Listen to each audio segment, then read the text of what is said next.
yang saya ta'zimkan pula Bapak Ketua DKM beserta pula dengan seluruh jajarannya.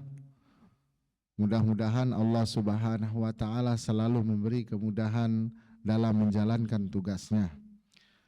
Marilah Bapak-bapak semua yang dirahmati oleh Allah, kita tingkatkan rasa syukur kita kepada Allah Subhanahu wa Ta'ala karena atas dasar nikmat iman dan Islam kita masih diberikan kesempatan untuk menunaikan ibadah sholat subuh berjamaah, dan alhamdulillah kita semua dalam keadaan sehat walafiat.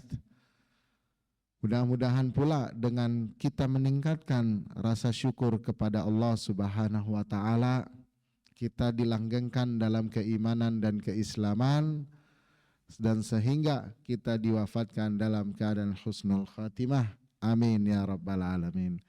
Dan yang kedua, ayahanda dan ibunda, marilah kita niatkan kembali hadir kita di majelis ini dalam rangka kita beriktikaf. Jadi kita niatkan kita beriktikaf sampai nanti selesai insya Allah, dan kita niatkan dalam majelis ini untuk pula menuntut ilmu. Dan mudah-mudahan dalam majelis ini Allah Subhanahu wa Ta'ala turunkan rahmat kepada kita semua dan menjadikan kita, memberikan kita ilmu yang bermanfaat. Amin ya rabbal alamin.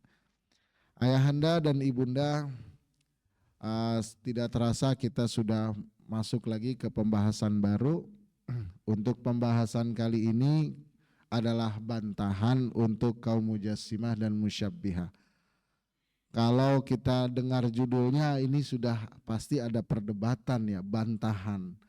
Dan apa hubungannya dengan ilmu akidah gitu. Dan apakah jamaah hadirin dan hadirat harus mengetahui hal ini atau tidak. Dan apa fungsinya kita mengetahui hal ini.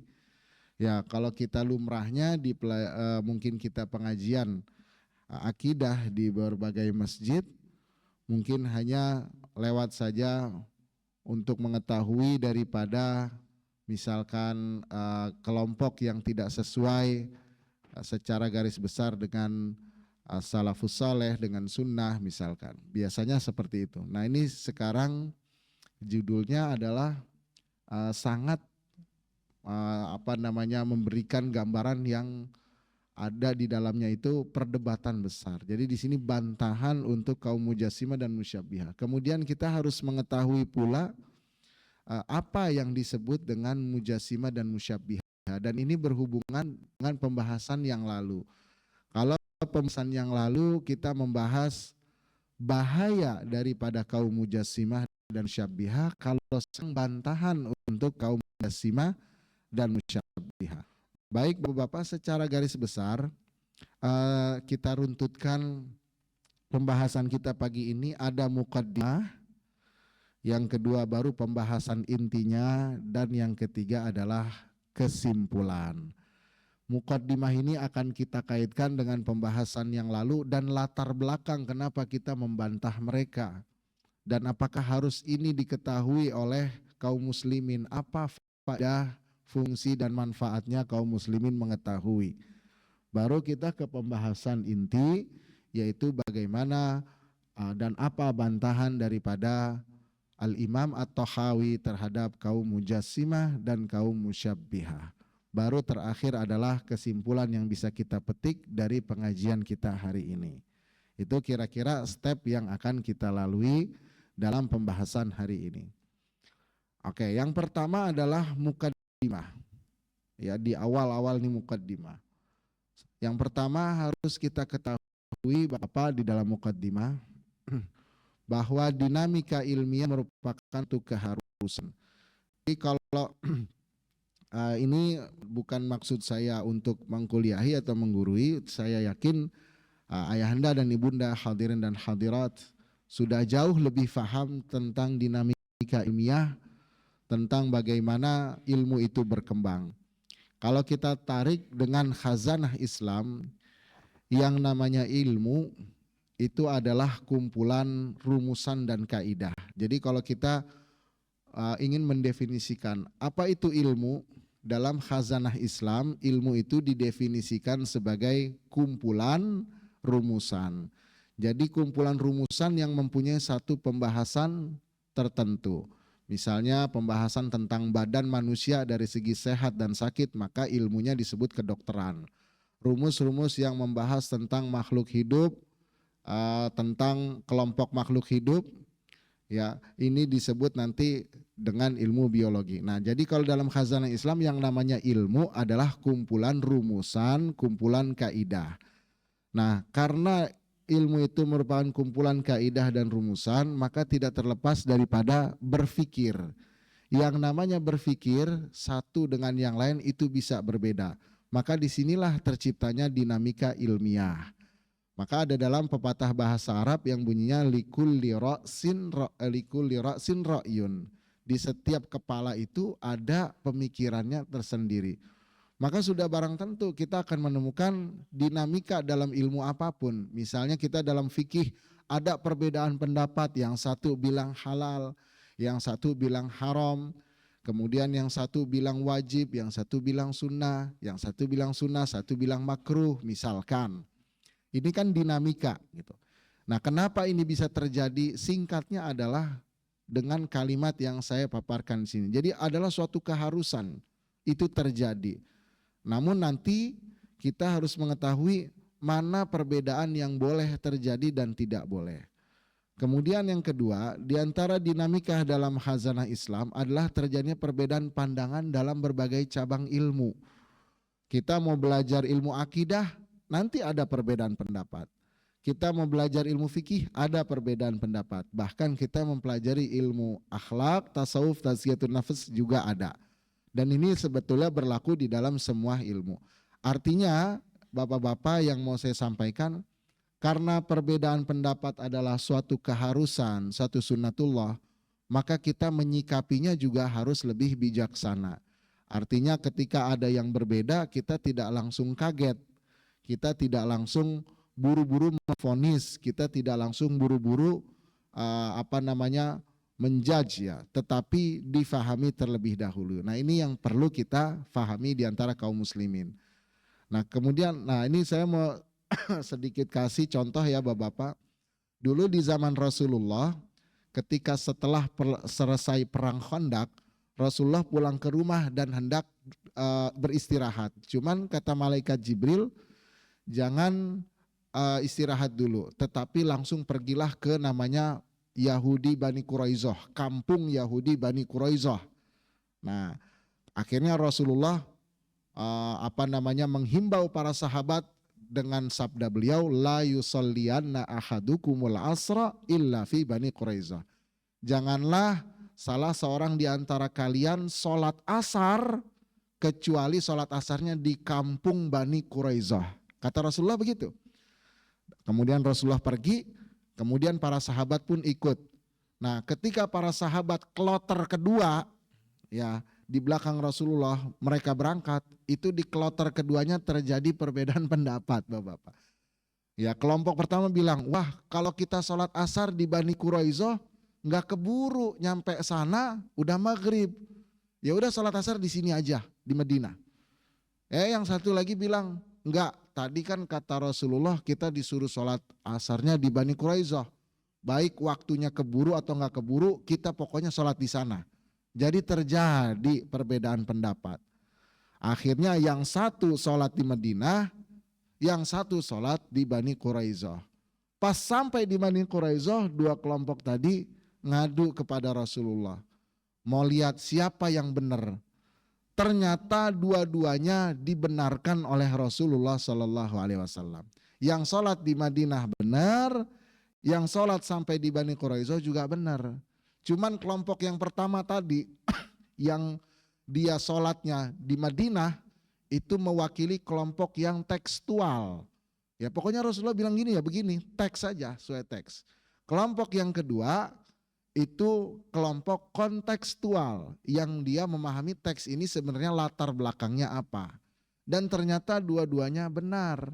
Nah, jadi Rasulullah pun sudah mengiyakan bahwa akan ada yang namanya perbedaan di dalam furu'iyah. Makanya dari itu Bapak-bapak, dalam ilmu apapun, khususnya dalam ilmu agama Islam, terjadinya perbedaan pandangan adalah satu yang sangat lumrah, satu yang sangat biasa, dan ini berlaku pula untuk semua cabang ilmu. Kemudian ya ayahanda dan ibunda, kita lihat pernyataan daripada Al-Imam Abul Hasan Al-Asy'ari yang bisa kita jadikan pijakan dalam menyikapi perbedaan, khususnya dalam perbedaan ilmu akidah. Apa kata beliau? Beliau sebelum wafat berpesan, saksikanlah wahai kawanku, ya wahai muridku, aku tidak mengkafirkan seorang pun dari ahli kiblat. Maksud ahli kiblat di sini maksudnya seorang muslim. Selama dia masih bersyahadat, selama dia masih sholat 5 waktu, dia masih berzakat, dia masih berpuasa, dan dia masih berhaji kalau mampu, maka tidak ada yang kafir di matanya Al-Imam Abul Hasan Al-Asy'ari. Nah, jadi di sini beliau ini mensikapi perbedaan itu dengan begitu arif. Kata beliau apa? Karena sejatinya semua golongan Islam, semua sekte, ya kecuali nanti yang sudah benar-benar terindikasi dia bukan Islam, kayak Ahmadiyah, nah itu udah jelas. Tapi ini kita nggak bicara yang dia memang sudah keluar. Kata Imam Abul Hasan Al-Asy'ari, karena sejatinya semua golongan Islam mengisyaratkan kepada satu Tuhan. Maksud mengisyaratkan maksudnya menyembah kepada satu Tuhan. Hanya saja perbedaan itu terjadi dalam hal mengungkapkan. Contoh kecil bapak-bapak, yang mayoritas umat Islam mempelajari tauhid dengan sifat 20, diungkapkannya dengan sifat 20. Nanti yang lain, kelompok lain mengungkapkannya dengan 3 sifat. Nanti yang lain mengungkapkannya dengan 13 sifat. Nah itu sebenarnya hanyalah ungkapan saja yang berbeda, tetapi intinya adalah satu. Nah ini daripada ucapannya Al-Imam Abul Hasan Al-Asy'ari. Kemudian yang kedua nih, Ibnu Taimiyah. Nah ini bagi pengikut-pengikut Ibnu Taimiyah harusnya melihat ini. Karena saya melihat beberapa akhir-akhir banyak yang mengaku pengikutnya Ibnu Taimiyah tapi gampang mengkafirkan dan menyesatkan kaum muslimin. Padahal Ibnu Taimiyah ngomong apa? Ibnu Taimiyah ngomong, aku tidak pernah mengkafirkan seorang pun dari seorang muslim karena satu dosa.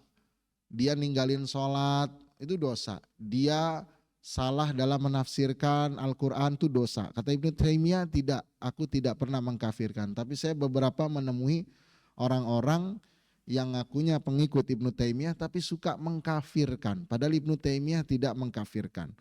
Kata Ibnu Taimiyah, selama dia tidak menganggap dosa itu halal. Jadi udah ada perbuatan dosa, jelas itu dia dosa, misalnya zina, terus dia bilang enggak, zina itu halal. Nah ini beda cerita kata Ibnu Taimiyah. Jadi ayahanda dan ibunda, pesan yang mau disampaikan kalau ada perbedaan, terutama di antara kaum muslimin dalam hal ilmu akidah, kita tidak langsung mengkafirkan. Kemudian ya, mukaddimah yang kedua, untuk apa kita membahas pembahasan ini, yaitu bantahan untuk kaum mujassimah dan musyabbihah. Kita mempelajari ini pertama kita lagi belajar kitab akidah Imam Tahawi. Imam Tahawi menyebutkan di dalam kitabnya tentang musyabbihah dan mujassimah. Berarti kita mau gak mau harus bahas. Seandainya Imam Tahawi gak ngebahas ini, maka kita gak usah ngebahas. Tapi karena beliau menyebutkan, maka mau gak mau permasalahan ini harus diutarakan. Kemudian ada beberapa oknum ya dari kaum muslimin yang mengarah. Nah ini harus digarisbawahi adalah mengarah, bukan dia pasti musyabbihah dan mujassimah, tapi mengarah kepada musyabbihah dan mujassimah. Maka harus kita ketahui siapa itu musyabbihah dan mujassimah. Nah inilah muqaddimah ya, yang berkaitan dengan pembahasan kita kali ini bapak-bapak. Baik, sampai di sini mungkin jikalau ada yang mau bertanya dulu saya persilahkan sebelum kita masuk ke pembahasan selanjutnya. Apakah ada dari bapak-bapak? Tidak ada ya selama di muqaddimah ini. Silakan.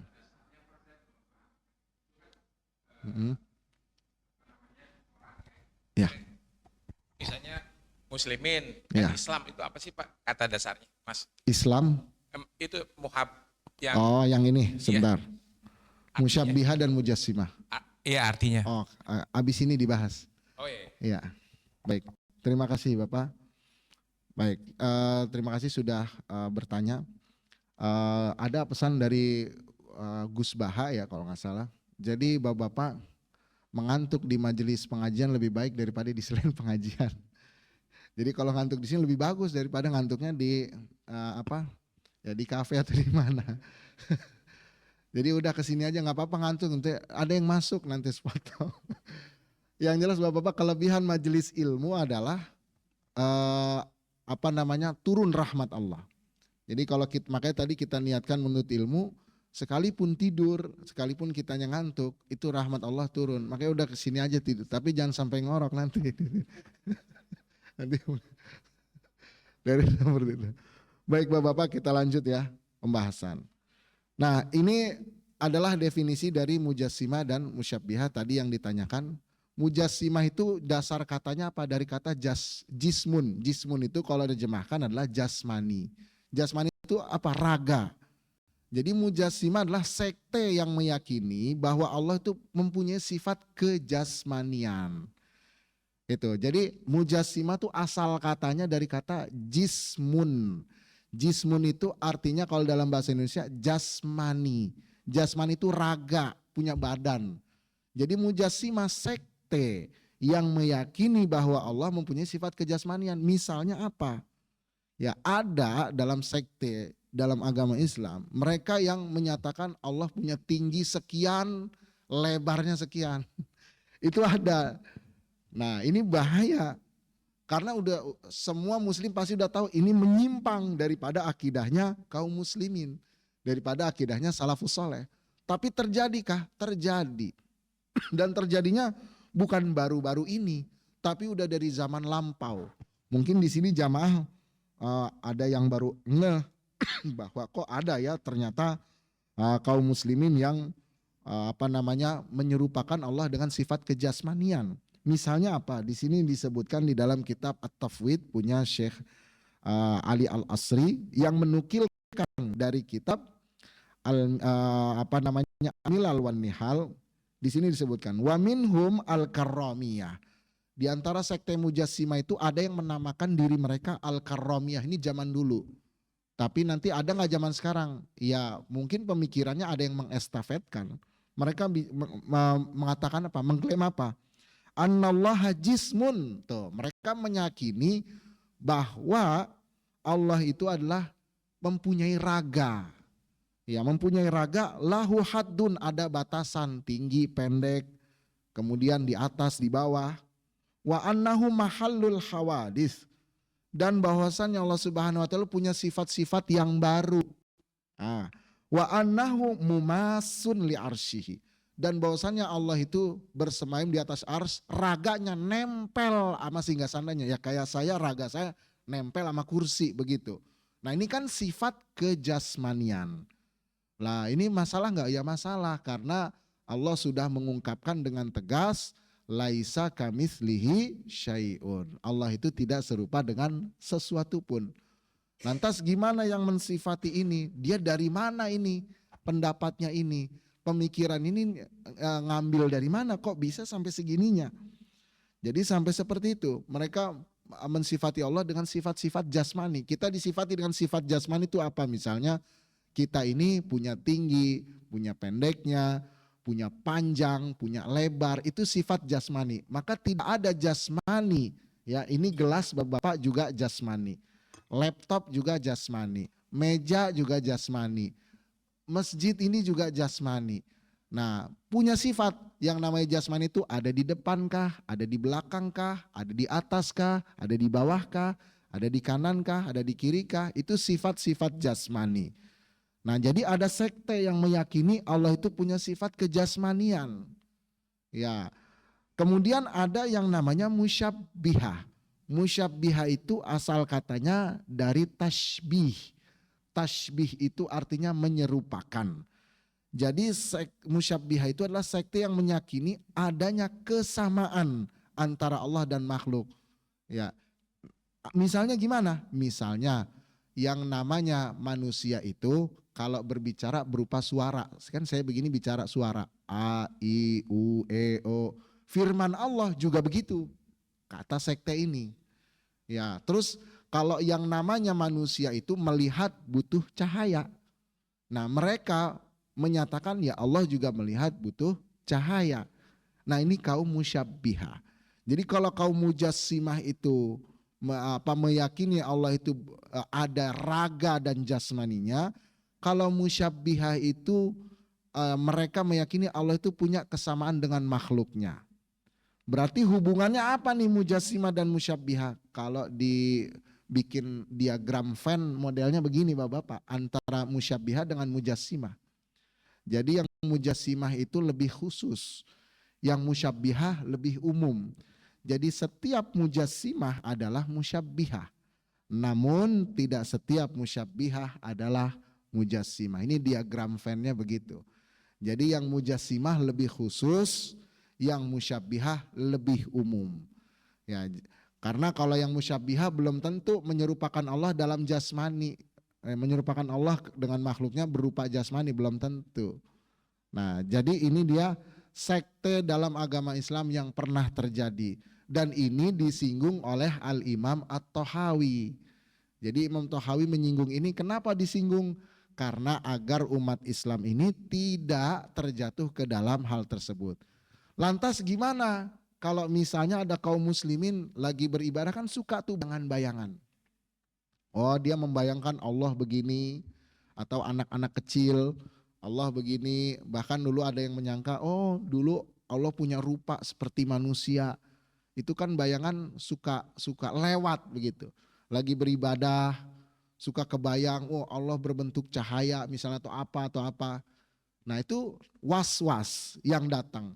Makanya di sini Bapak-bapak perlunya kita untuk mempelajari akidah agar kita bisa tahu kalau apa yang terlintas dalam bayangan kita tentang Allah itu adalah hal yang berbeda dengan Zatullahi Subhanahu wa taala. Jadi disinilah pentingnya kita mempelajari ilmu akidah. Nah kalau orang nggak punya ilmu akidah, misalkan ada orang lagi beribadah, terlintas tentang zat Allah. Kemudian diyakini misalnya karena dia nggak punya ilmu akidah, diyakini bahwasannya Allah seperti itu, maka ini tabiatnya seperti nanti penyembah berhala. Kan orang berhala tuh Tuhannya tuh jasmani Pak, raga. Dia bikin patung, patung itu kan raga jasmani. Maka kaum mujassimah ini menyerupai kaum yang namanya penyembah berhala. Maka harus dijauhi. Inilah pentingnya kita belajar ilmu akidah. Nah kalau orang terbayang-bayang misalnya, oh wujud Allah begini, apa yang dia harus lakukan?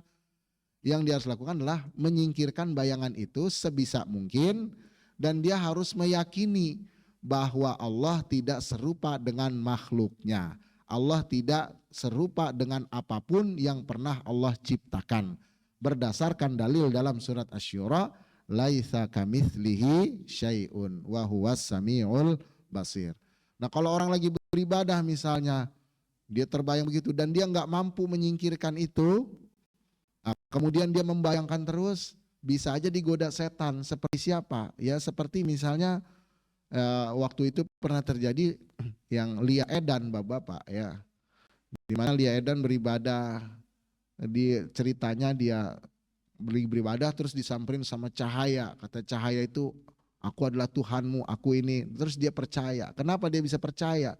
Karena dia nggak tahu yang namanya ada sifat Allah mukhalafah lil hawadisi. Allah berbeda dengan makhluknya.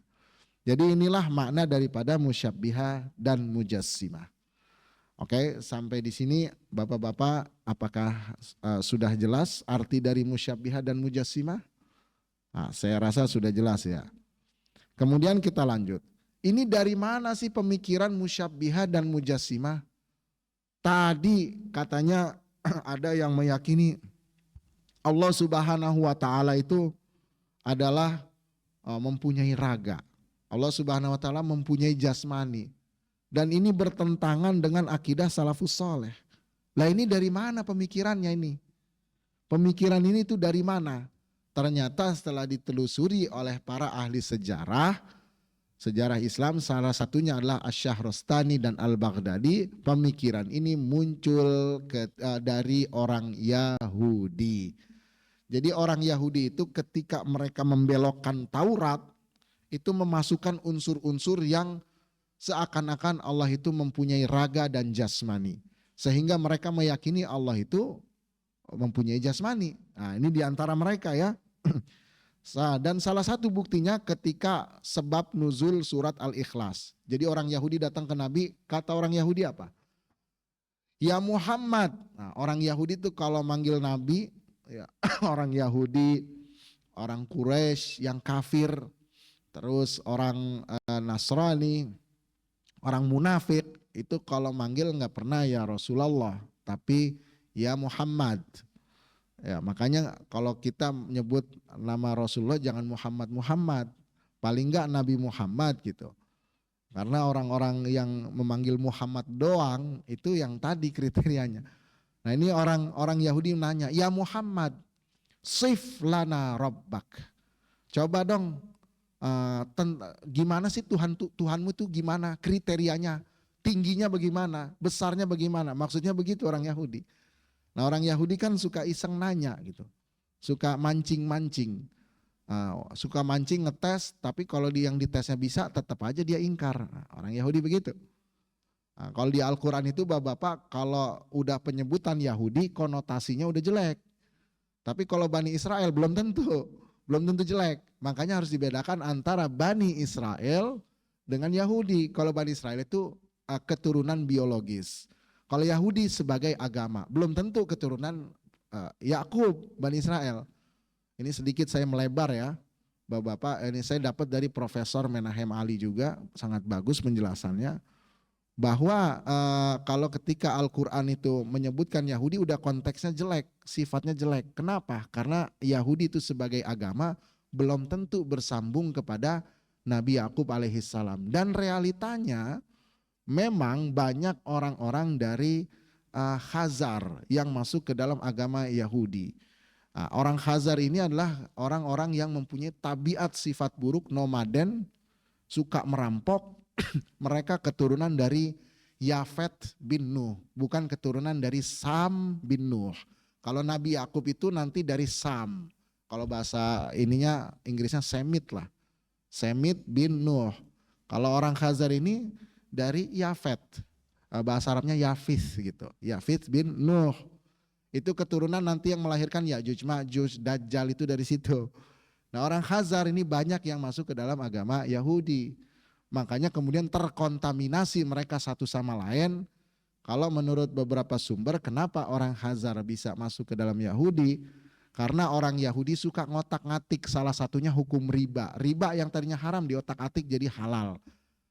Bangsa Khazar suka nih, karena bisa nih diakalin. Dan bangsa Khazar menurut Syekh Mustafa Imran yang banyak di YouTube itu banyak melahirkan orang-orang cerdas dunia. Nah, jadi orang-orang cerdas dunia itu banyak dari bangsa Khazar ini yang kemudian berafiliasi ke dalam agama Yahudi.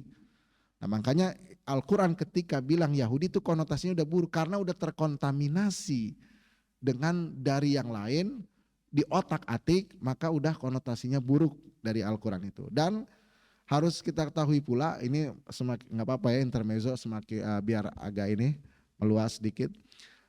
Dan menurut penelitian daripada Arthur Koestler yang saya punya bukunya, terjemahan dari bahasa Inggris ke dalam bahasa Arab, bahwa orang Israel yang ada sekarang itu bukanlah keturunan Bani Israel yang ada di dalam Al-Quran. Jadi orang Israel sekarang itu siapa? Yaitu orang-orang yang asalnya dari Eropa yang mereka itu sebenarnya dari bangsa Khazar. Makanya dikenalnya dengan Yahudi Ashkenazi. Jadi antara Yahudi yang Bani Israel dengan Ashkenazi beda. Makanya kalau Bapak buka di Twitter itu ada Twitter Torah Jewish kalau nggak salah begitu ya. Itu adalah kumpulan orang-orang Yahudi Kohanim yang masih punya keturunan dengan Nabi Harun yang nggak setuju dengan negara Israel. Itu siang malam postingannya menyerang negara Israel. Jadi kita harus bedakan antara Israel sekarang sama Bani Israel yang ada di dalam Quran. Kalau Israel sekarang mereka menyatut nama Israel Nabi Yakub alaihissalam. Israel itu maksudnya Nabi Yakub. Padahal mereka tidak ada hubungan dengan Nabi Yakub alaihissalam. Mereka adalah bangsa daripada Khazar, dan itu telah terbukti dari orang yang tes DNA di antara mereka, memang DNA-nya adalah DNA bangsa Khazar, bukan DNA dari bangsa Semit. Jadi berbeda. Makanya Presiden Palestina waktu itu Mahmud Abbas, Perdana Menteri ya. Mahmud Abbas pernah bilang, kami orang Arab tidak membenci keturunan Semit karena kami orang Arab itu keturunan Semit. Yahudi yang ada sekarang itu, yang ada di Israel, mereka adalah keturunan bangsa Khazar. Makanya sangat disayangkan sekali kalau ada saudara kita sebangsa dari agama Kristiani yang kemudian menyatakan mereka adalah keturunan Bani Israel. Bukan, mereka bukan. Jadi tidak ada hubungan dengan Bani Israel. Islam, Yahudi, dan Nasrani hidup berdamai di tanah Palestina semenjak Salahuddin Al-Ayyubi menaklukkan Al-Quds. Semuanya hidup damai dan boleh mengklaim. Tapi semenjak datang Zionis, Yahudi Askenazi, itu semua dihancurkan. Makanya Yahudi yang Arab yang ada di Palestina, mereka tidak pernah setuju dengan berdirinya negara Israel. Nah ini sedikit kita melipir ke sana ya Bapak-Bapak. Jadi memang orang Yahudi konotasinya dalam Al-Quran itu sudah buruk. Dan di dalam hadis-hadis Nabi yang menyatakan orang Yahudi kelak dikepung di akhir zaman sampai nggak ada tempat persembunyian, boleh jadi itu adalah Yahudi Askenazi. Yahudi Bani Israelnya ketika Nabi Isa turun, ya mereka beriman dengan Nabi Isa, yaitu dengan masuk ke dalam agamanya Nabi Muhammad Sallallahu Alaihi Wasallam. Nah, oh ya, ya, nggak. Kalau Askenazi nggak ke Nabi Yakub, ke bangsa Khazar. Nggak ada hubungan, orang lain. Jadi kan Nabi Yakub anaknya 12, bangsa Khazar ini ke-13, nggak ada hubungan. Nggak ada hubungan. Itu bisa silakan baca bukunya punya Arthur Koestler yang dia mantan daripada jurnalis Zionis. Dan saya ada bukunya tapi dalam berbahasa Arab. Sayangnya belum ada yang menerjemahkan. Seperti itu. Dan bukan 1-2 orang yang menulis hal demikian, tapi banyak. Bahkan Mahmud Abbas, Perdana Menteri Palestina, ya, Perdana Menteri atau Presiden, saya lupa jabatannya. Yang jelas Mahmud Abbas menyatakan bahwasannya Israel itu bukan bangsa Semit, nggak ada hubungan dengan Nabi Yakub alaihissalam. Itu yang harus kita ketahui. Bule, ya bisa dibilang bule. Yahudi bule, bilang gitu. Bisa dibilang. Nah seperti itu kira-kira Bapak. Nah karena memang udah karakteristiknya, konotasinya buruk dalam Al-Quran, nah Yahudi ini suka ngotak-ngatik. Makanya salah satu yang diotak-atik adalah daripada kitab Taurat. Disebutkan ya di dalam kitab Al-Milal wan Nihal, mereka mengotak-ngatik ayat Taurat yang diterjemahkan ke dalam bahasa Arab bunyinya gini. Istakat ainahu fa'adathul malaikah. Jadi kata orang Yahudi yang ngotak-ngatik Taurat itu ada kalimat bunyinya gini. Allah pernah nangis, sakit, kemudian Allah dijenguk sama malaikat-malaikatnya. Nah, jadi seperti itu. Itu digituin. Jadi kan kayak manusia. Allah nangis, sakit, malaikat jengukin Allah. Kan lucu ya. Ini bagaimana? Malaikat jengukin Allah. Ini ada dalam kitab Al-Milal wan Nihal. Wabaka ala tufani Nuh, dan ketika banjir Nuh Allah bersedih sampai matanya itu menjadi luka. Jadi Allah nangis pada ketika Allah kirim banjir Nuh, kemudian saking nangisnya deres. Jadi mungkin di sini bisa ditafsirkan bahwa banjir Nuh itu dari nangisnya Allah gitu. Kemudian matanya sampai sakit. Ya. Kemudian nih ini yang serem lagi. Wa innal arsya lata itu min tahtihi ka'atitir rahlil hadid. Dan Allah menginjakan kakinya di ars. Jadi arsnya singgasana, menginjakan kakinya di ars. Kemudian ars itu berbunyi seperti besi dijatuhin, blenteng begitu. Jadi ini namanya mujassimah. Jelas-jelas banget nih. Kemudian wa annahu la yafdulu min kulli janib arba'a asabi. Dan Allah itu, ini menurut ini ya dari nukilan mereka, kutipan mereka, dan bahwasannya Allah itu raganya lebih besar 4 jari daripada arsnya. Jadi arsnya kecil tapi raganya Allah lebih besar. Nah ini dari Yahudi. Nah, jadi mujassimah ini pemikiran-pemikiran Yahudi. kemudian oleh orang Yahudi dimasukkan, disusupkan ke dalam kaum muslimin. Muncullah jadi kaum mujassimah dan musyabbihah di antara kaum muslimin. Nah, bagaimana musyabbihah di antara kaum muslimin? Ya begitu tadi. Ya, bahwasannya Allah Subhanahu wa taala duduk di atas arsy. Itu udah mujassimah, udah kesana. Karena duduk itu sifat daripada manusia. Kemudian ada lagi yang lebih parah. Allah Subhanahu wa taala punya tinggi. Ini orang Islam nih sekarang, yang mengaku Islam maksudnya. Dia menafsirkan ayat Quran, Ar-Rahman 'alal arsy istawa, tingginya sekian, lebarnya sekian. Nah, itu semua daripada pemikiran orang Yahudi. Nah, suka ngotak-ngatiknya itu. Nah, ini bahaya, makanya diperingatkan oleh Al-Imam At-Tahawi. Nah, kemudian ya Bapak-bapak, karena ini dari pemikiran Yahudi sampai tadi parah seperti itu. Lantas bagaimana hukum orang yang mentajsimkan atau menjadi mujassimah? Nah, kalau mujassimahnya sampai dengan jelas mengatakan jismun atau jasmani atau raga, punya raga begini, tinggal begini, maka hukumnya jelas itu udah kafir. Itu udah keluar daripada agama Islam. Yang jadi perbedaan pendapat kalau pernyataannya menjurus. Jadi seakan-akan menjurus ke arah raga. Kayak tadi tuh. Pokoknya Allah Subhanahu wa taala menetap di atas arsy. Nah, menetap ini apa maksudnya? Kan mengarah kepada jasmani. Nah, itu yang terjadi perbedaan pendapat di antara para ulama. Nah, sekali lagi bagaimana hukum mujassimah dan musyabbihah? Kalau dia mengucapkannya dengan jelas, terang.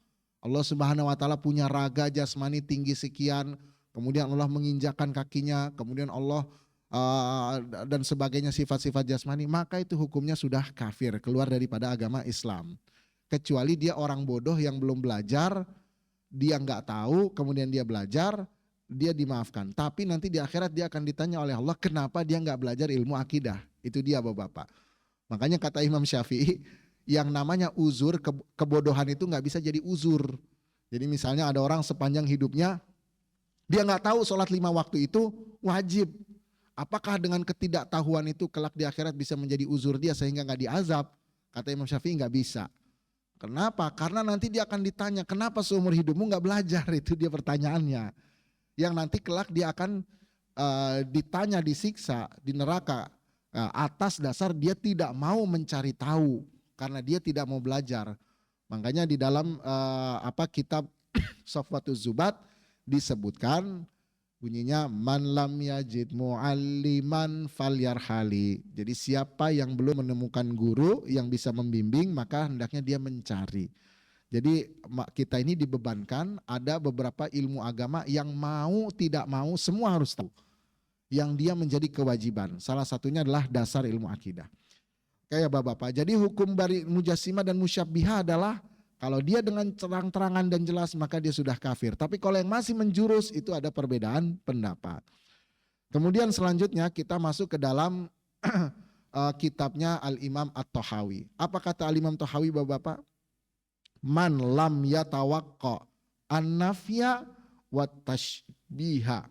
Sesiapa yang tidak menjauhkan diri dari menafikan. Ada beberapa yang saya lupa sebutkan. Kalau yang namanya mujassimah dan musyabbihah ini erat kaitannya dengan ayat-ayat mutasyabih. Ayat mutasyabih itu ayat yang mengandung beberapa kemungkinan tafsiran. Ya, salah satunya adalah yadullah fauqa aidihim. Kalau letterleknya tangan Allah di atas tangan mereka. Itu letterleknya. Cuman apa yang dimaksudkan tangan di sini? Nah, itu nanti menjadi pembicaraan. Itu dinamakan dengan ayat mutasyabih. Kalau ayatnya mengandung satu tafsiran itu dinamakan ayat muhkam. Misalnya aqimus shalah, dirikanlah salat. Cuma satu tafsirannya, kita diperintahin salat. Itu dinamakan muhkam. Nah, mujassimah dan musyabbihah ini berlakunya pada ayat mutasyabihat. Tapi mereka mengarahkan ayat mutasyabihat itu ke arah jasmani dan penyerupaan Allah kepada manusia. Salah satunya misalnya yadullah fauqa aidihim. Kalau diterjemah letterlek ya, tangan Allah di atas tangan mereka. Ar-Rahmanu 'alal arsy istawa. Ar-Rahman beristiwa di atas arsy. Kemudian apalagi namanya qulubu bani Adam min baini asabi'ir rahman. Ya, hati anak cucu Adam itu ada di antara jari jemarinya Ar-Rahman, yaitu Allah Subhanahu wa taala. Nah, itu mutasyabihat. Cara memahaminya gimana? Pada pembahasan kemarin sudah kita paparkan. Cara menyikapi atau memahaminya dengan dua cara. Yang satu, dengan cara kita mengimani saja apa yang ada tanpa menafsirkan dan tanpa menyerupai dengan hal yang bersifat kejasmanian. Jadi ketika bilang yadullah fauqa aidihim, saya mengimani apa yang telah datang dari Allah Subhanahu wa taala tanpa saya bertanya dan menafsirkan. Itu mazhabnya salafus saleh. Tetapi yang jelas, tangan di sini bukan maksudnya jasmani. Kita nggak tahu maknanya, wallahu a'lam bissawab. Itu yang pertama, namanya tafwid. Yang kedua namanya takwil. Takwil di sini artinya kita menafsirkan maknanya dengan makna yang sesuai, yang jauh daripada jasmani dan daripada penyerupaan. Berarti tangan di sini maksudnya apa? Karena ini konteksnya adalah tentang perjuangan, maka lebih tepatnya kekuasaan. Karena kalau saya bilang ya, ini kota dibangun atas tangan presiden. Bukan presidennya yang ngebangun langsung. Maksudnya keputusan dan kekuasaan presiden. Maka tangan di sini artinya kekuasaan. Sehingga orang tersebut terhindar daripada mujassimah dan musyabbihah. Itu dinamakan dengan takwil. Dua-duanya boleh. Cuman nanti di zaman sekarang ada orang ngakunya tafwid, ngakunya dia serahkan maknanya kepada Allah tapi menafsirkan. Nah, ini yang lucu dan ini terjadi pada Ibnu Taimiyah. Nah, Ibnu Taimiyah terjatuh ke dalam ini. Apa kata Ibnu Taimiyah? Ini saya nukilkan ya langsung dari kitabnya. Ibnu Taimiyah menyatakan ya, di dalam kitabnya Majmu' Fatawa ya.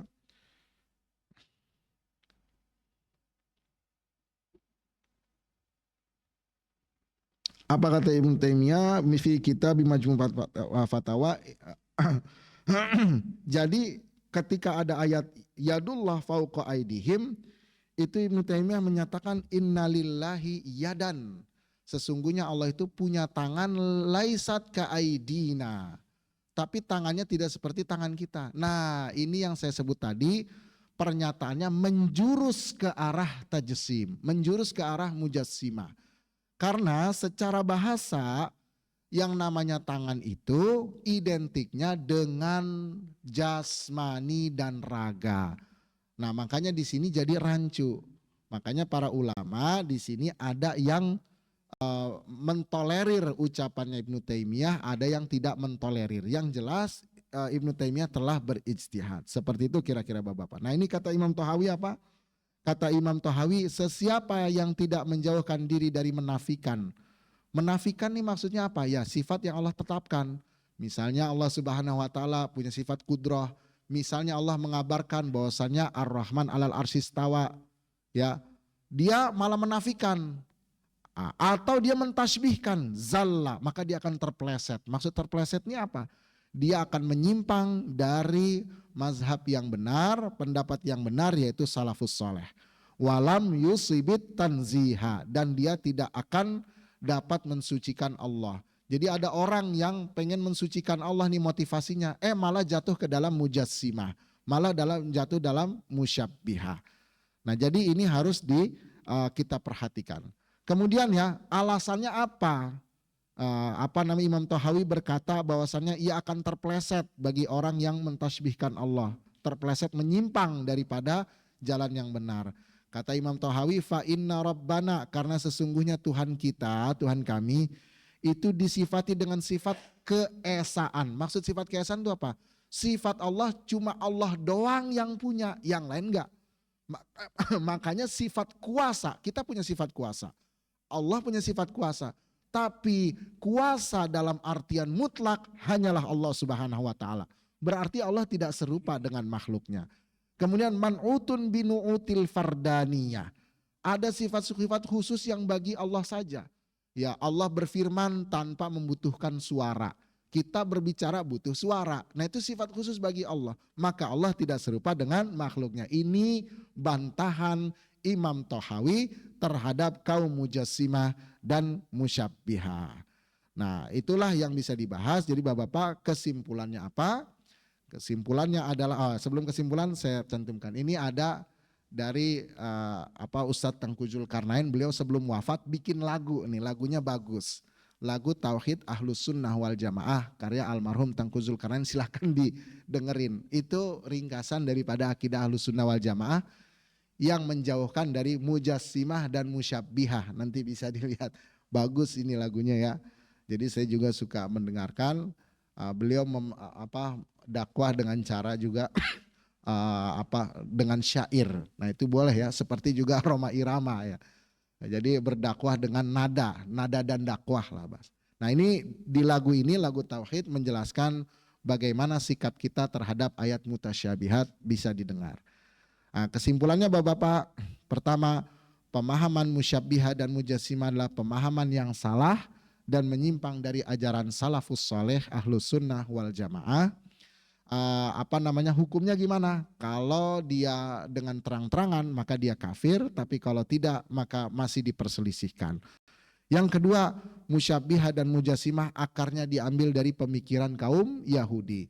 Dan yang ketiga adalah para ulama berbeda pendapat terkait kesahihan Islam mereka selama pernyataan mereka tidak terang-terangan. Dan kemudian Bapak-bapak mungkin ada yang bertanya, kenapa Allah turunkan ayat mutasyabihat, yaitu yang sulit atau mengandung beberapa tafsiran. Hikmahnya adalah untuk menguji manusia, apakah manusia itu mau tetap tunduk terhadap teks yang belum dia fahami, atau ia akan menyimpang, atau ia akan menafsirkan dengan salah. Itulah yang bisa Al-Fakir sampaikan.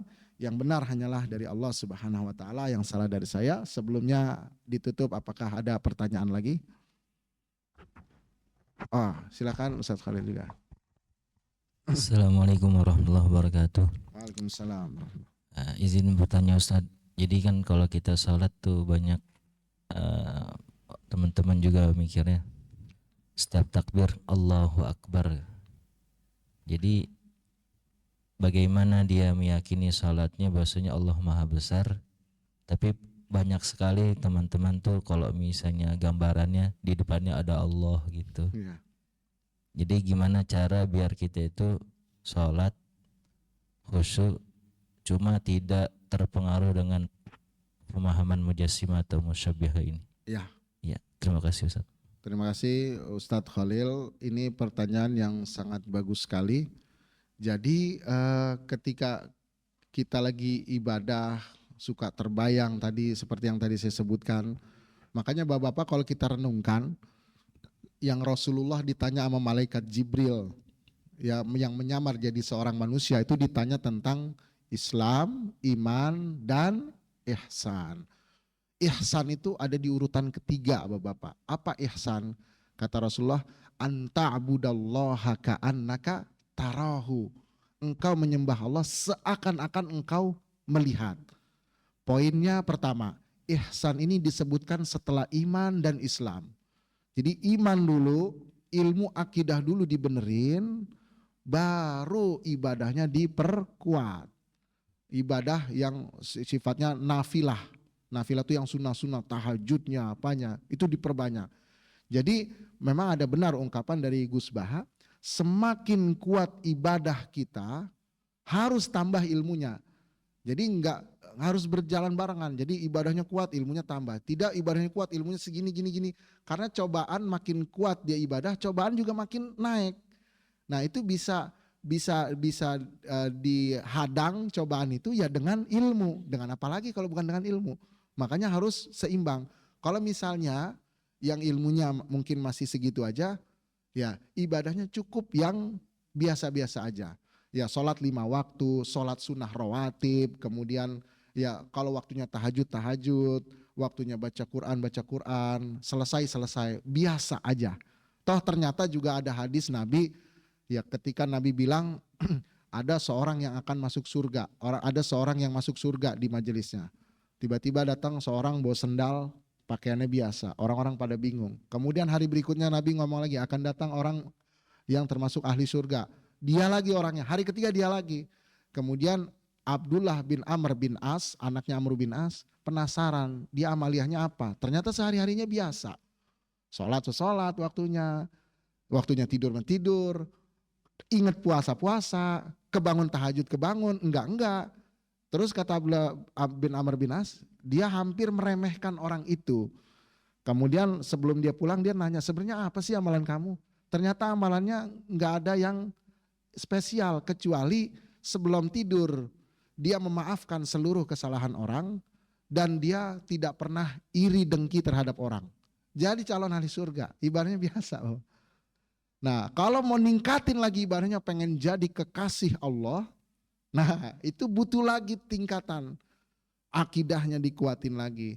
Sehingga ketika dia misal ibadah sudah semakin khusyuk, itu was-was setan pasti datang. Wah, kenapa? Karena setan berjanji tidak akan meninggalkan manusia sampai akhir hayatnya. Jadi yang maksiat digoda, yang taat digoda, yang orang awam digoda, yang kiai juga digoda. Tapi masing-masing beda. Setannya orang awam, yang dia suka maksiat anak TK. Ya. Setannya kiai profesor. Jadi ada juga strata setan tuh Pak. Itu jin itu punya strata. Jadi nggak semuanya sama. Digodanya beda-beda. Nah makanya semakin dia naik strata, dia orang tadi suka maksiat, hijrah. Habis hijrah, apakah setan putus asa? Enggak. Itu sip-sipan dia, ganti lagi.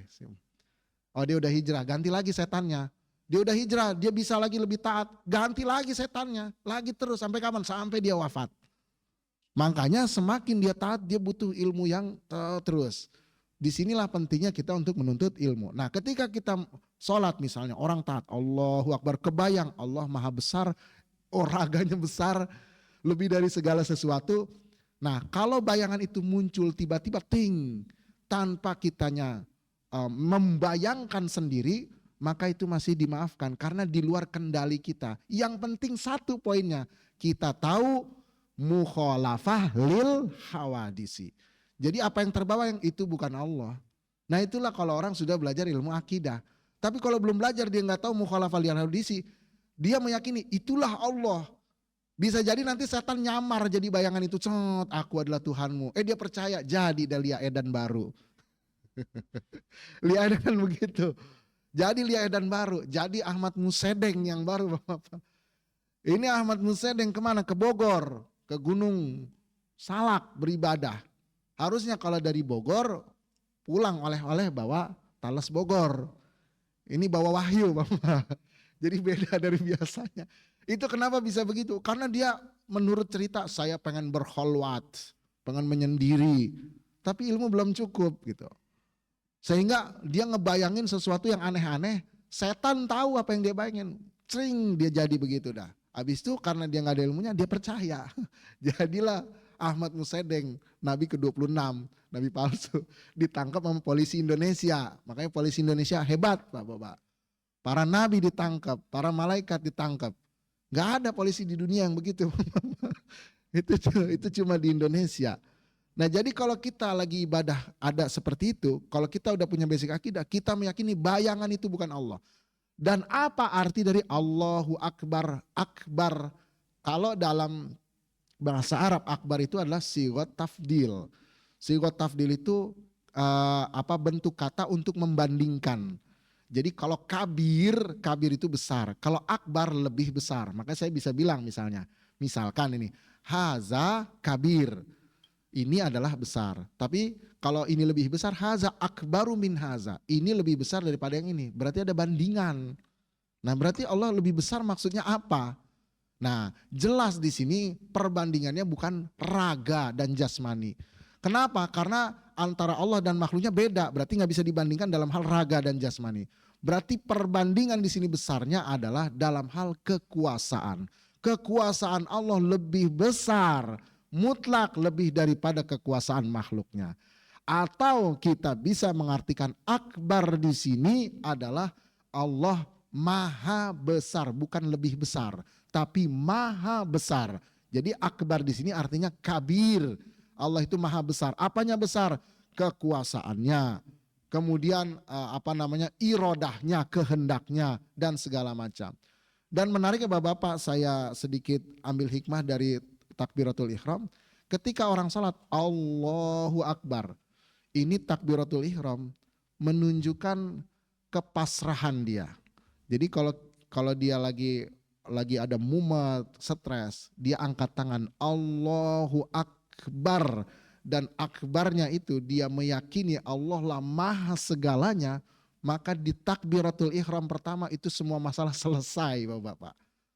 Maka dengan orang takbiratul ihram harusnya Allahu Akbar itu semua masalah selesai.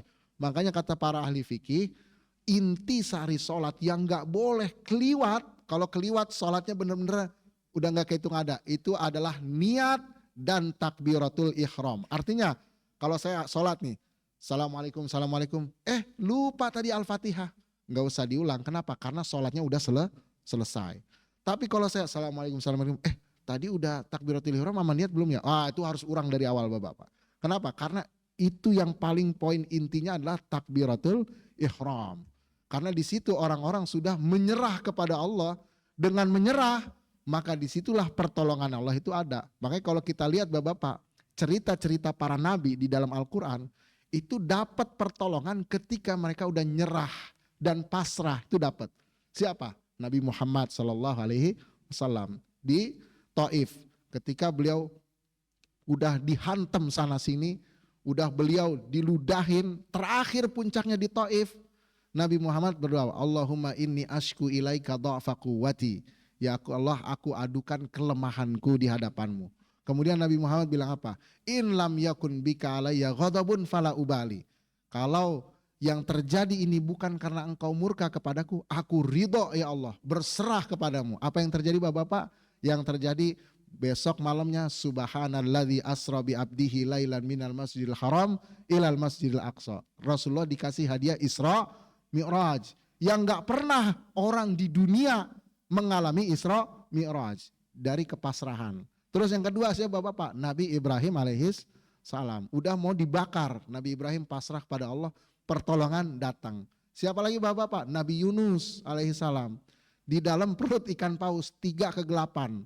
Gelapnya perut, dalam perut kan gelap Bapak-Bapak ya. Yang kedua gelapnya malam hari, dan yang ketiga gelapnya samudra bawah. 3 kegelapan Nabi Yunus Bapak-Bapak. Kalau kita belum pernah diuji, diuji-ujinya kita paling anak bandel, paling anak begini, paling anak gitu doang. Tapi Nabi Yunus sampai masuk ke dalam perut, ke bawah laut. Nabi Yunus pasrah, doanya apa? La ilaha illa anta subhanaka inni kuntu minaz zalimin. Jadi berserah diri kepada Allah, langsung dimuntahin sama ikan paus. Kemudian Nabi Ayub, jadi kalau kita pelajarin para anbiya, mereka baru dapat pertolongan setelah mereka ada di titik nol dan mereka pasrah kepada Allah Subhanahu wa taala. Itu pertolongan bertubi-tubi. Dan kita dikasih hadiah itu dalam sholat 5 waktu. Jadi 5 waktu kita Allahu Akbar, kita serahkan semuanya kepada Allah. Disitulah harusnya dia jadi mind zero. Jadi pikirannya kosong kembali. Jadi relax kembali. Ditambah dia punya ilmu akidah, laisa kamitslihi syai'. Wah, udah sempurna insyaallah. Begitu kira-kira Ustadz Khalil ya. Tadi mau tanya. Ya. Maaf. Yahudi yang Smith itu kan dia juga pembangkang kan? Maksudnya membangkang. Iya betul. Maksud kalau di Al-Quran disebut-sebut Yahudi itu yang mana tuh gitu? Ya. Itu aja sih saya penasaran. Sama satu lagi Ustadz, keberadaan malaikat pun bagi saya kan susah juga diinikan fisik, karena kan kayak Israel kan ngurusin cabut miliaran manusia kan nggak mungkin wirawiri kesana kemari lah. Seperti itu juga saya, jangankan Allah, malaikat saja seperti mencatat perbuatan kan itu tidak mungkin fisik gitu, seperti itu. Ya. Terima kasih. Assalamualaikum warahmatullahi wabarakatuh. Pertama, Yahudi yang disebutkan dalam Al-Quran itu yang Bani Israel apa yang dari non Bani Israel? Ya bercampur Bapak-Bapak. Karena percampuran itulah asimilasi itu udah nggak bisa terdeteksi. Jadi nyampur satu sama lainnya, kawin mawin juga.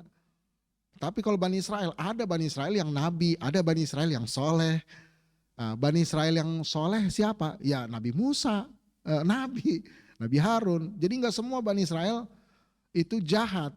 Ada Bani Israel yang bagus, yang nabi, orang soleh, yang wali-walinya Allah Subhanahu Wa Taala banyak. Tapi kalau udah Yahudi, Al-Quran bilang, udah tuh konotasinya buruk. Yahudi mana? Udah bercampur bapak-bapak. Jadi di situ yang harus kita bedakan. Karena dia bercampurnya dengan bangsa yang tidak baik, ya jadi seperti itu. Dan itu memang dari ulah mereka sendiri juga. Kemudian bapak-bapak, kalau malaikat gimana? Apakah dia berupa fisik atau bukan? Ya dia berupa fisik. Tapi fisik yang tidak kasat mata atau fisik yang halus. Makanya kalau kita belajar nanti ilmu akidah lebih mendalam, itu ada definisi malaikat. Apa definisinya? Didefinisikan al-malaku jismun nuraniyun latifun. Jadi dia adalah jasmani. Pokoknya yang selain Allah itu pasti dia ada jasmaninya. Kalau berupa substansi pasti punya jasmani. Baik jasmaninya kasat mata atau tidak kasat mata. Baik jasmaninya itu kasar, padat ataupun lembut. Jadi semuanya mempunyai jasmani. Makanya bapak-bapak, kalau ada jin yang nyamar jadi manusia, dia kan dari jasmani yang lembut, yang dia tidak kasat mata, kemudian berubah jadi yang padat, kasar. Nah itu dia butuh energi banyak sehingga ketika dia jadi orang, itu dia tenaganya habis sudah. Makanya kalau ada jin yang menampakkan diri, itu sebenarnya jinnya mohon maaf, bodoh banget bapak-bapak. Dia minta diserang. Nah artinya, kan banyak di film-film setan gitu ya. Kalau orang ngeliat setan lari, harusnya pas ngeliat setan samperin karena itu dia lagi titik terlemahnya. Kalau perlu gebukin gitu. Ya. Ada pernah kejadian ya, misalnya kita ketemu Pak Agung di sini, ada lagi Pak Agung di sini, yaitu yang salah satunya berarti ada yang nyamar tuh jin. Nah, itu pasti. Nah, kalau misalnya kita ketemu begitu, ya kita lihat, dan ini pernah kejadian sama saya waktu saya masih kecil. Itu saya lagi dari kebetulan dulu punya warung, saya pulang dari warung, saya nyalain TV dan tiba-tiba keluar ART saya dari kamar mandi dan dia dengan wajah yang pucat nih wallahu alam ya. Saya melihat langsung dan saya masih ingat itu. Dan langsung jalan menunduk pucat langsung masuk ke kamarnya. Selang 3 menit 5 menit kakak saya datang dan mengabarkan kalau mbak saya sudah pamitan pulang. Saya bingung, tadi baru ke kamar. Akhirnya kita buka dan kosong. Dan setelah saya pelajari ternyata bisa jin itu memang menyerupai kita. Tapi ketika dia menyerupai kita tenaganya habis sudah. Makanya saya kalau ingat-ingat lagi pengen tuh saya gebukin itu. Bahkan dulu di Madinah pernah ada jin menyamar jadi ular. Dimainin sama anak-anak, mati pak jinnya pak. Mati. Datang raja jin dan itu ada hadisnya. Jadi kalau kita ngelihat misalnya ini Pak Agungnya beneran apa enggak coba dites dulu gitu. Kira-kira beneran gitu. Jadi seperti itu bapak-bapak. Artinya kalau udah ada jin yang menampakkan manusia tidak seperti di film setan harusnya. Seperti film-film horor. Justru dia ada dalam titik terlemahnya. Karena dia dari jasmani yang lembut, tidak kasat mata, berubah ke jasmani padat. Itu butuh energi, habis sudah energinya. Seperti itu. Nah tapi karena kita dicekokin, ya Indonesia ini terlalu dicekokin dengan yang misteri-misteri bapak-bapak. Ya ada pohon goyang dikit, wah ada apa nih gitu. Kalau kita dulu di Mesir jalan jam 3 malam itu nggak ada apa takut-takut pocong apa kuntilanak, takutnya sama anjing liar bapak-bapak. Anjing liar keluar. Kalau di sini anak-anak kita takutnya, wah awas itu pohon gede ada ini gitu. Akhirnya si jinnya makin eksis saja, makin kuat aja. Ya makin ini. Saya dulu di Mesir anak umur 6 tahun karena di sana rumahnya itu flat gedung, tidur dia di atas lantai 7 sendirian bapak-bapak. Nggak takut. Kenapa? Karena nggak ditakutin. Jinnya yang takut sama anaknya Firaun malah. Ya, ini turunan Firaun, nggak ditakutin. Nah kita kan sampai malam Jumat aja saya bingung nih di Indonesia. Malam Jumat udah bawaannya horor, mistis. Itu dari mana? Justru malam Jumat itu malam rahmat. Doa dikabulin. Sholawat diperlihatkan. Ini harus diubah mindsetnya semua ini. Malam Jumat itu malam berkah. Mungkin orang tua dulu pengen begitu. Cuman karena anaknya bandel akhirnya takutin. Awas malam Jumat ada kuntilanak jangan kemana-mana. Mendingan tahlilan di sini. Begitu mungkin bapak-bapak. Tapi harus dirubah. Ya itu kira-kira intermezzo. Terima kasih bapak. Baik, ada lagi? Oh ya silakan Pak.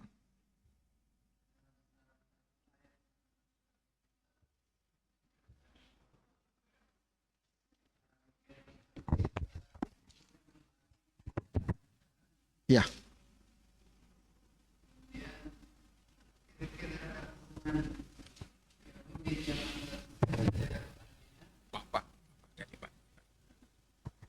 Apakah kira-kira ada hubungan Yahudi yang sekarang ini di Palestina dengan Yahudi yang ada waktu Rasulullah hijrah ke Madinah? Ya. Ya. Bapak-bapak, kalau yang tadi Allah menggulung dengan tangan kanannya di surat Al-Quran, saya lupa ya, ayatnya itu biyamini.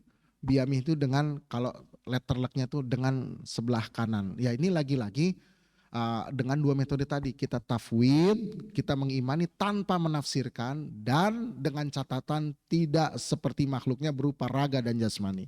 Itu satu. Atau kita takwilkan dengan tangan kanannya, maksudnya dengan kekuasaannya Allah Subhanahu wa Ta'ala. Jadi silahkan saja boleh. Kemudian Yahudi di zaman Rasulullah beda nggak dengan Yahudi zaman sekarang? Jelas Pak, beda banget. Tapi dari zaman Rasulullah sudah terdeteksi adanya percampuran, itu ya, dengan bangsa lain. Dan zaman sekarang lebih besar lagi percampurannya. Bahkan yang nggak ada hubungan dengan Nabi Yakub jauh lebih banyak dengan yang ada hubungannya dengan Nabi Yakub alaihissalam. Makanya saya ucapkan sekali lagi, sangat disayangkan dari saudara-saudara kita umat Kristiani yang membela dan menyatakan bahwasannya Israel sekarang adalah bangsa pilihan Tuhan, beralasan bahwa mereka adalah keturunan Israel yang asli. Tidak benar, itu tidak benar, seperti itu. Terima kasih. Baik, kita tutup dengan bacaan hamdalah. Walhamdulillahirabbil alamin. Subhanakallahumma wa bihamdika asyhadu an la ilaha illa anta astaghfiruka wa atubu ilaik. Wa minallahi taufiq. Wassalamualaikum warahmatullahi wabarakatuh.